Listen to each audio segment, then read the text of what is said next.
Este é o módulo final do nosso encontro formativo. Vamos enfocar a construção de atividades independentes a partir do seguinte objetivo: reconhecer atividades de análise linguística que contribuem para aprimoramento da aprendizagem da língua padrão.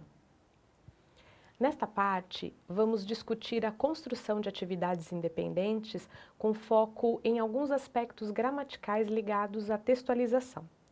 Sugere-se que a sistematização, embora esteja construída de forma independente, vincule-se a textos com os quais o estudante já tenha tido algum contato, seja em atividades de leitura ou escuta, ou em produções, tanto por frequentação como por aprofundamento. Nas orientações didáticas, tomamos como exemplo textos publicitários destinados especificamente ao trabalho com leitura e escuta no 8º ano. O foco está em promover a análise de campanhas e diferentes anúncios institucionais que enfocam a proteção ao meio ambiente, dando prioridade à sistematização de um aspecto gramatical ligado à sintaxe. Como objetivo de aprendizagem e desenvolvimento vinculado a esta atividade, temos os objetivos de aprendizagem e desenvolvimento vinculados a esta atividade são compreender a atuação do verbo no que diz respeito aos termos essenciais da oração, com especial atenção à relação predicativa, além de refletir sobre a ordem dos termos da oração, direta ou inversa, na língua portuguesa. Compreender a atuação do verbo no que diz respeito aos termos integrantes da oração, com especial atenção aos complementos verbais e nominais. Para iniciar, sugerimos apresentar a campanha Passaporte Verde, criada desde 2008, em parceria do Programa das Nações Unidas para o Meio Ambiente, os Ministérios do Meio Ambiente e do Turismo do Brasil e o Ministério Francês do Meio Ambiente e Desenvolvimento Sustentável, além de outros parceiros. O foco da campanha é a conscientização sobre o turismo sustentável. Tal campanha foi intensificada durante a realização dos Jogos Olímpicos do Rio de Janeiro em 2016. Na ocasião, foram lançados diferentes ícones com as mensagens da campanha. Os excertos verbais são formados por períodos simples, o que, pela comparação, é possível promover atividades reflexivas que auxiliem o estudante a compreender o verbo como elemento organizador das sentenças. Antes de iniciar a análise, é importante refletir sobre o contexto de produção, recepção e circulação da campanha, observando as articulações entre os ícones, as frases e o próprio contexto. É possível trabalhar, por exemplo, a duplicidade de sentido em "eu cuido do meu destino" e também levar os estudantes a relacionarem tal recurso à compreensão dos comportamentos que integram o turismo sustentável. O que seria raspar o prato, o que seria curtir a cultura, curtir a gastronomia local, ir de bike, dar carona, apagar a luz. Após isso, pode-se iniciar a reflexão do aspecto gramatical tomado como foco, o verbo como organizador da sentença. Peça a eles que organizem um quadro, dividindo a oração em 3 partes. Supõe-se que os conceitos de verbo, advérbio e preposição já sejam conhecidos dos estudantes no momento da realização dessa atividade. É possível trabalhar entre os anos, por exemplo, com o princípio da recorrência. Castilho e Elias explicam que tal princípio diz respeito à mesma regra de estruturação linguística que se repete em diferentes instâncias da língua. Vimos anteriormente, por exemplo, que o sintagma nominal é formado por um núcleo, ao qual se acrescentam elementos à esquerda e ou à direita. O mesmo princípio estruturante ocorre na formação de palavras, quando acrescentamos prefixos ou sufixos a um radical. No caso da sintaxe, a recorrência também é notada. O ser humano aprende a falar quando identifica e compreende o mecanismo da recorrência. Assim, em sala de aula, a lógica estruturante da língua pode ser sempre retomada. Então, a partir do quadro, é possível questionar os estudantes: que classe de palavra é empregada na coluna à esquerda? Se o verbo estiver no plural, o que ocorre com esse termo? É possível omitir esse termo na oração? Nessas reflexões, espera-se notar a primeira seleção que o verbo determina, o sujeito. Mobilize algumas conclusões reflexivas a partir da análise, iniciando a sistematização do conceito de sujeito. Essa palavra é um pronome pessoal, que estabelece concordância com o verbo. Ele pode ser omitido na oração, pois é identificado pelo verbo. Peça, a partir dessa sistematização, para os estudantes anotarem e deixarem ainda as definições em aberto. Depois é possível proceder com questões que reflitam sobre transitividade e complemento verbal, tais como: entre todos os verbos, qual tem significação completa? Que sentido a expressão à direita acrescenta a esse verbo? Observando os demais verbos, levante hipóteses. Qual é a função dos termos à direita do verbo? Se essas expressões fossem retiradas, as orações teriam sentido completo? Pensando em sua resposta anterior, qual é a função dessas expressões em uma oração? Qual é a diferença entre elas?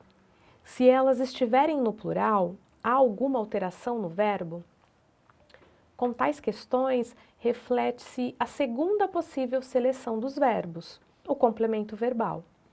Na sistematização, encaminhe algumas conclusões, como, por exemplo, há verbos com significação completa, que podem vir ou não acompanhados de expressões que indicam circunstâncias.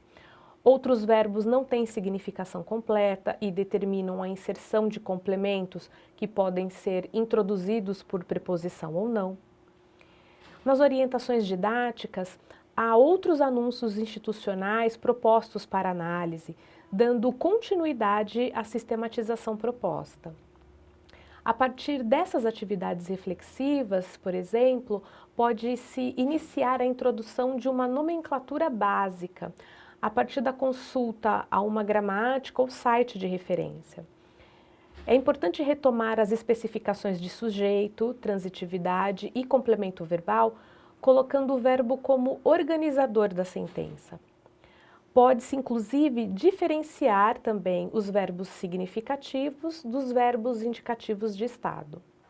Outro trabalho fundamental e que deve ser realizado em todos os ciclos refere-se à variação linguística, princípio constitutivo de todas as línguas. Em diferentes momentos de descrição linguística, tal conceito pode e deve ser refletido. A sua sistematização pode ocorrer durante todo o ano, em atividades linguísticas e epilinguísticas, conforme os textos que apresentam diferentes variedades, usos, diversos usos das linguagens vão sendo apresentados aos alunos. Ou seja, nas próprias práticas de leitura, escuta e produção textual.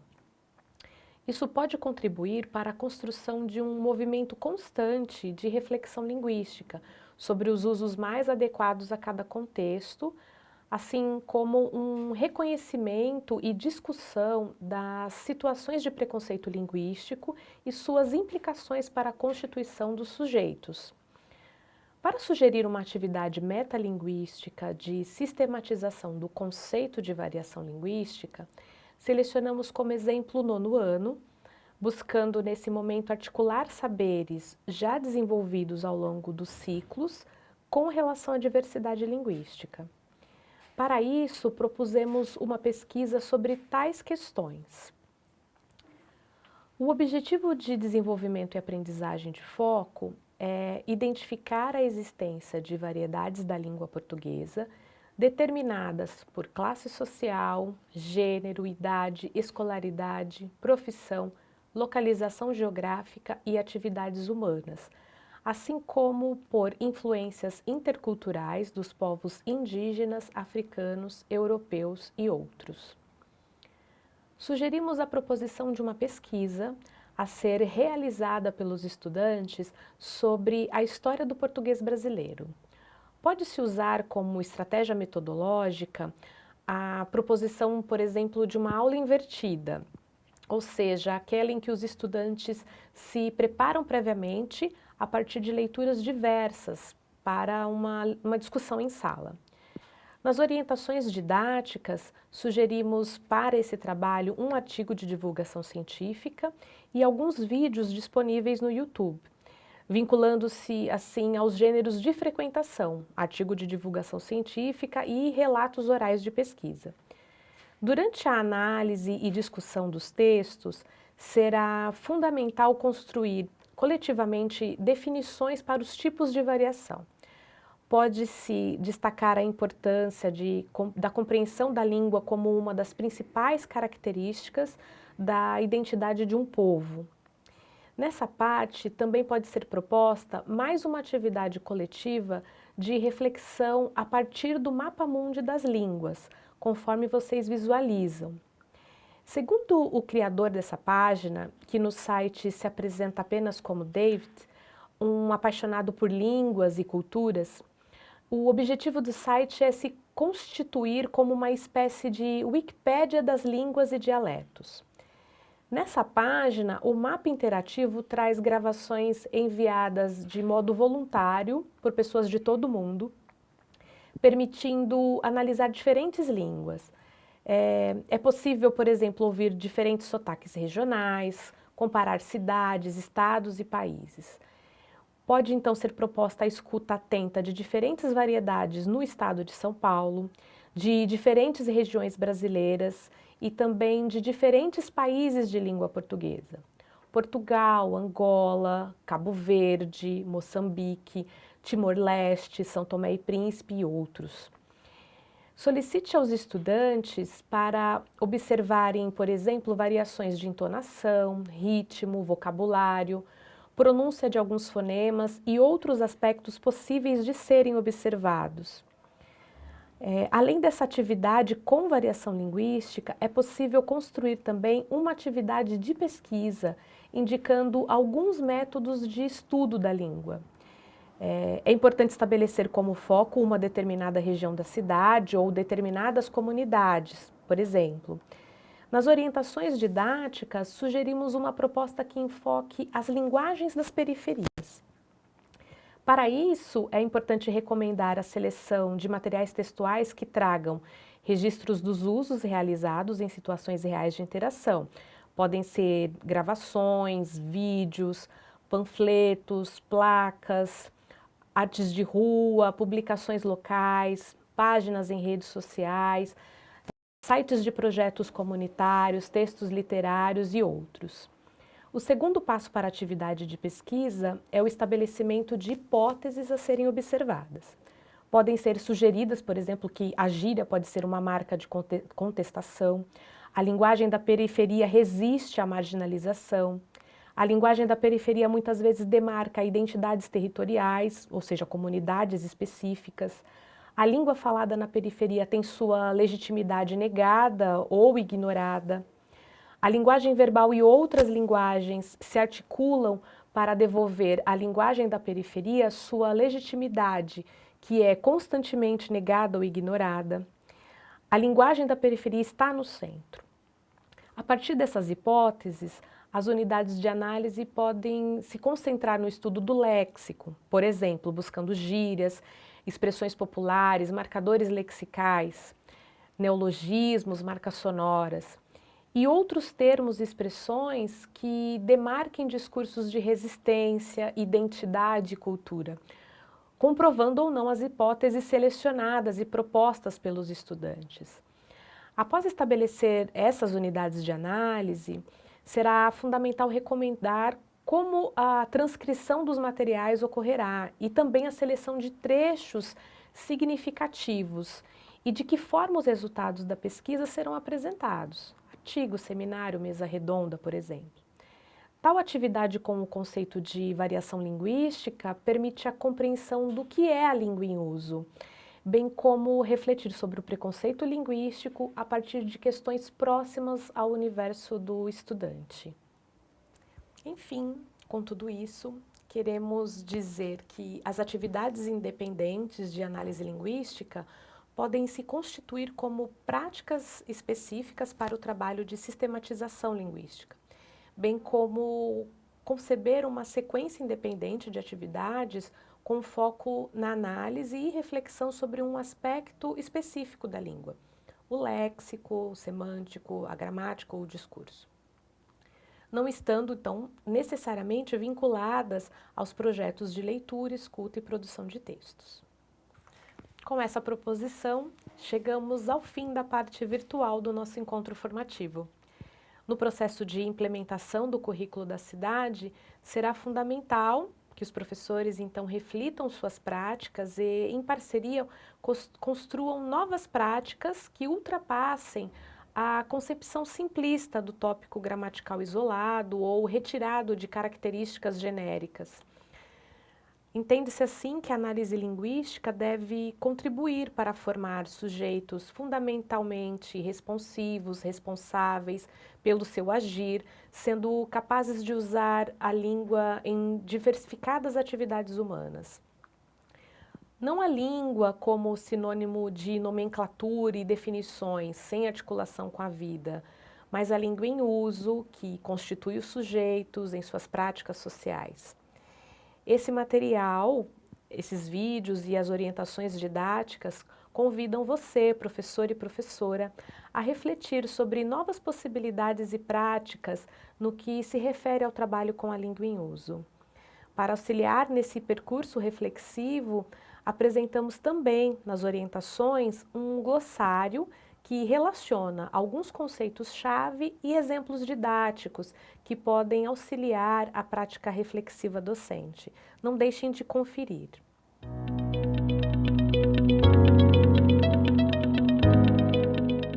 Na oficina, finalizaremos as sequências didáticas produzidas coletivamente para compartilharmos nossas experiências nesse percurso formativo e projetarmos a aplicação concreta do material que foi construído durante esse período.